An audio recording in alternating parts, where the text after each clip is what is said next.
Hello, this is Aaron Maller from Parallax, and this is just a quick video to go over what we're seeing in Dynamo, in Revit 2025 at least. So this is a graph that we built originally in 24. It's very basic. It selects filled regions in one of three different ways, either all in current active view, or select model elements, or all in the whole file. All we're doing with the filled regions is we're using an Archilab node to get the boundary curves, get their length, add them all together, and then writing that to a field in the filled regions. In this case, I'm just using the comments field as a demo. So when we upgrade the file to 25, you hit run, it doesn't run, and when you look at this particular node, it's just null. I was assuming this was because we had the wrong version of Archilab installed. I was uninstalling ones and then loading the one that's appropriate for 25 versus 24. I even tried replacing the node. After stumbling upon an article with this, I discovered that, again, even though there's no checkbox here, I definitely get what you're saying, that this is just for new nodes.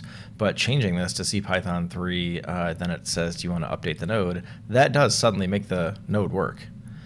So now we get the lines, and then obviously that works all the way through, and these things now have their perimeter in them. So my guess is it's because the graph was made in 24, and I'm guessing in 24 it used a different Python engine, I guess. They all behave differently. If it's on CPython 3, it works. If it's on IronPython 2, it says null. So my guess is the Archilab version that we have in Revit 2024 is probably the one that's using IronPython 2 still. If we put it on IronPython 3, the graph is still broken, but now the node says like Python mapping or something like that.